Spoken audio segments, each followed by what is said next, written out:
You are not seeing reality right now. You are seeing a version of it, a reconstruction, a controlled interpretation created inside your brain so quickly and so convincingly that it feels identical to the world itself. Look around you. Everything seems obvious. The room has depth. Objects have color. Sounds come from specific places. Your body feels like it belongs to you. Time seems to move continuously from one moment into the next. And somewhere behind your eyes, there appears to be a person watching all of it. But almost none of this reaches you in the simple way it appears. Between the world and your experience of the world stands an extraordinary biological filter, your brain. And its job is not necessarily to show you reality exactly as it is. Its job is to give you a version useful enough to survive. That distinction changes everything. Start with something as simple as color. You look at a red object and experience redness. But redness is not floating inside the object waiting for your eyes to collect it. Light reflects from the surface. Certain wavelengths enter your eyes. Your nervous system processes those signals, and your brain generates the experience you call red. The experience is real, but it is an interpretation. Another creature with a different sensory system may encounter the same object and experience something completely different. Bees can detect ultraviolet patterns that human eyes cannot see. Dogs hear frequencies outside our range. Some animals detect magnetic information that is essentially invisible to us. They occupy the same planet, but they do not occupy exactly the same perceptual reality. So which creature sees the real world? The uncomfortable answer may be that every nervous system sees only part of it. Your senses are not transparent windows. They are filters. And filters always leave something out. Right now, countless signals exist around you that you cannot experience directly. Radio waves, infrared radiation, ultraviolet light, frequencies too high or low for your ears, chemical signals too subtle for your nose. Your experience feels complete only because your brain does not show you what is missing. That may be the first illusion of perception. You don't notice the absence. Imagine wearing a virtual reality headset from the moment you were born. You would never say, "This is the interface." You would simply call it reality. Human perception may operate in a similar way, not because the world is fake, but because what you experience is an interface between an unimaginably complex environment and a nervous system that needs to act quickly. You do not need to perceive every physical detail of an apple. You need to know, can I eat it? Can I reach it? Is it ripe? Does it belong to me? The brain simplifies. It organizes. It predicts. It removes enormous amounts of information. And then it presents you with the result.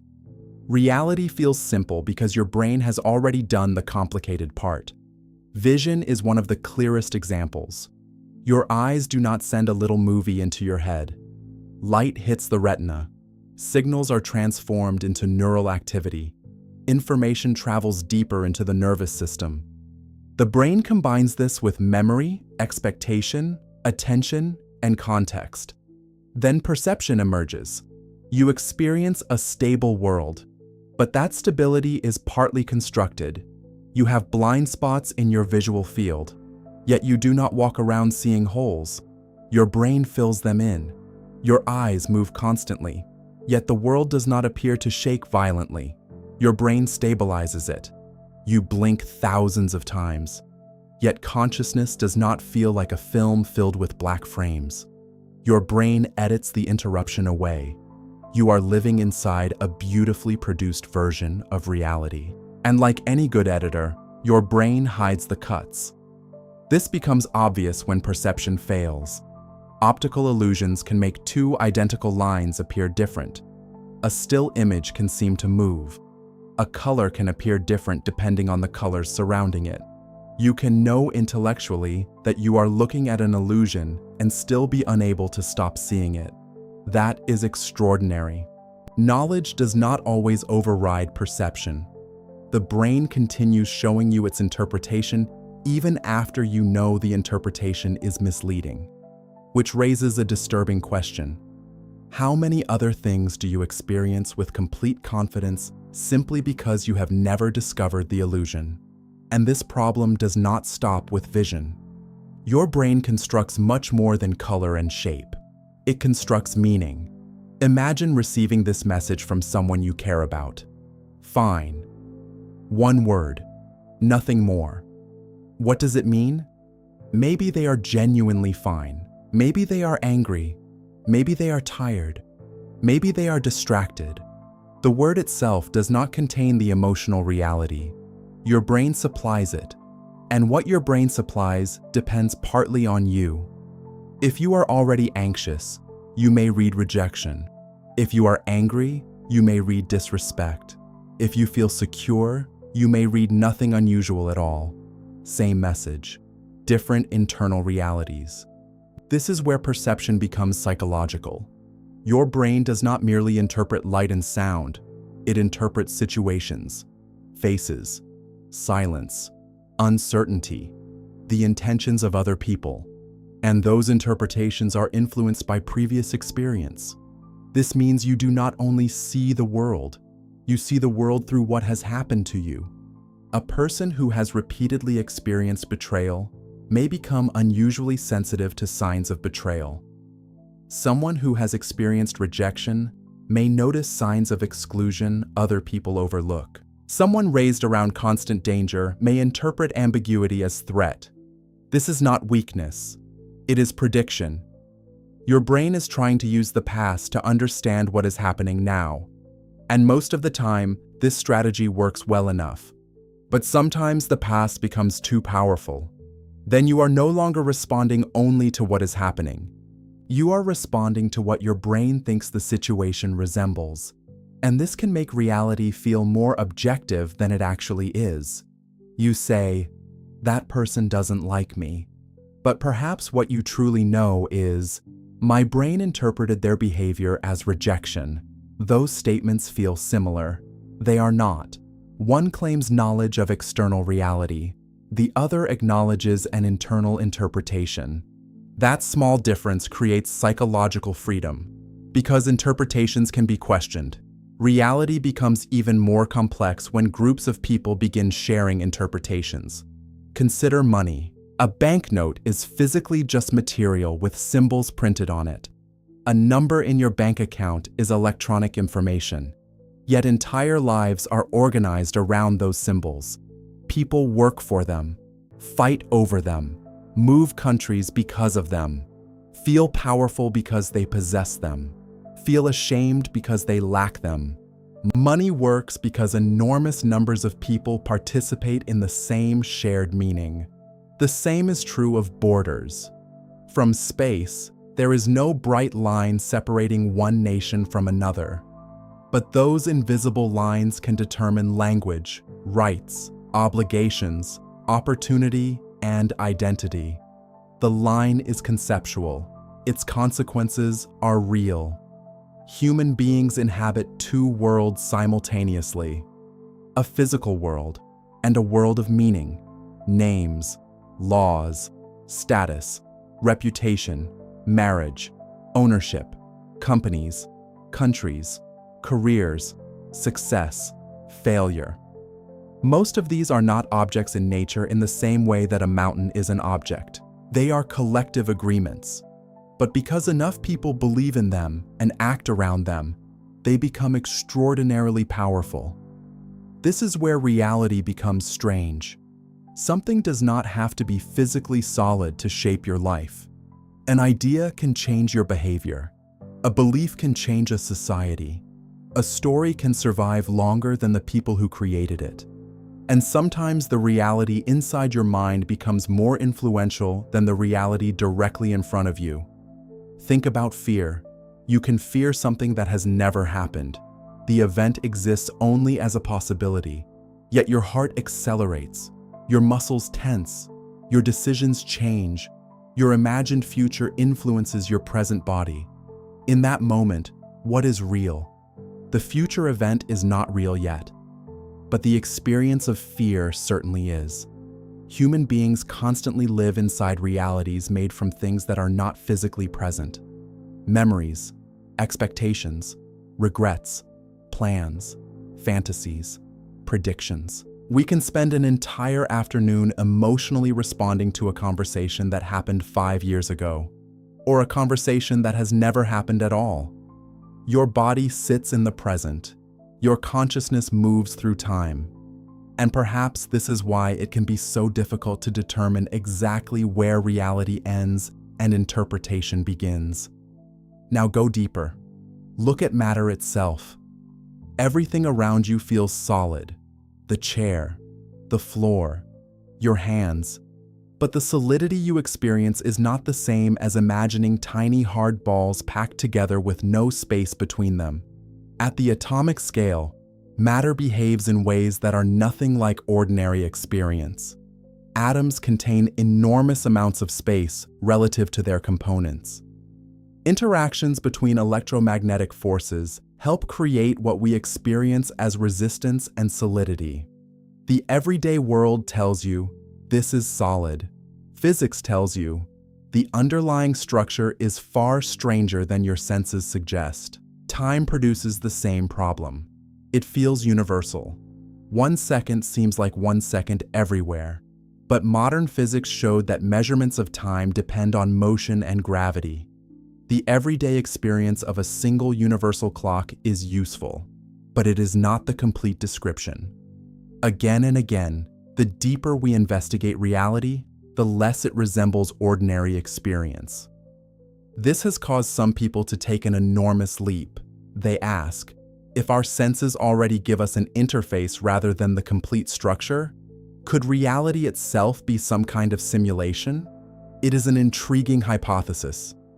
Imagine a civilization capable of creating simulated worlds containing conscious beings. If enough simulations were created, some philosophers have argued, perhaps simulated observers could eventually outnumber observers in whatever we call base reality. But this remains speculation. We do not currently possess evidence demonstrating that we live inside a computer simulation. And perhaps the most interesting part of the idea is not whether it is literally true. Perhaps its value is psychological, because it forces you to ask, how would you know if the reality available to you were only one layer of something deeper? A character inside a game experiences the rules of the game as absolute. Gravity works this way. Objects behave that way. Certain boundaries cannot be crossed. From inside the system, the rules look like reality itself. Could human perception have similar boundaries? Not necessarily digital boundaries, biological ones, conceptual ones, cognitive ones. Perhaps there are aspects of existence that our brains simply did not evolve to understand intuitively. A dog cannot understand calculus. Not because calculus does not exist. Its nervous system simply was not built for that kind of abstraction. What makes us certain there are no equivalent limits above human cognition? We often imagine intelligence as though humanity has reached the top. But perhaps some truths are inaccessible to a human brain in the same way that mathematics is inaccessible to an insect. This is where reality becomes humbling, because eventually, every investigation reaches the edge of what we know. Science can measure extraordinary things. Philosophy can sharpen extraordinary questions. Meditative traditions can examine subjective experience. But none of them has yet produced a final explanation for why anything exists at all. Why is there something instead of nothing? Why these laws? Why consciousness? Why does the universe possess conditions capable of producing beings who can ask these questions? Eventually, language begins to fail. We use words like matter, space, time, energy, consciousness, reality. But these words can create the illusion that naming something means understanding it. It does not. The word consciousness does not explain consciousness. The word universe does not explain why there is a universe. A map can help you navigate a country, but the map is not the country. And a theory can help us predict reality without necessarily revealing what reality ultimately is. This may be the deepest hidden layer of all. Not simulation, not quantum mechanics, not mysticism, ignorance. The recognition that whatever reality ultimately is, your experience of it passes through a human nervous system, a human brain, human language, human concepts. You can explore farther and farther, but you cannot step completely outside yourself and inspect existence from nowhere. Every measurement appears within experience. Every theory is understood by a mind. Every question begins in consciousness. And this does not make knowledge useless. It makes curiosity necessary. Because once you realize your brain is showing you a model rather than an unquestionable photograph of reality, something changes. You become slightly less certain. You begin asking, what am I missing? What am I assuming? What part of this situation am I interpreting rather than observing? Could another person genuinely be experiencing this differently? Could something I consider obvious simply be familiar? Those questions are useful far beyond philosophy. They affect relationships, arguments, fear, identity, judgment. Because some of the strongest conflicts in human life happen when interpretation disguises itself as reality. I know what you meant. I know what will happen. I know what kind of person you are. I know what people think about me. I know I cannot change. But often, you do not know. Your brain predicted, interpreted, filled a gap, connected incomplete information with an old memory, and presented the result with the feeling of certainty. Perhaps awareness begins when you learn to separate those two things. What happened? And what did my mind add? Someone did not answer your message. That happened. They don't care about me. That was interpretation. You failed at something. That happened. I am a failure.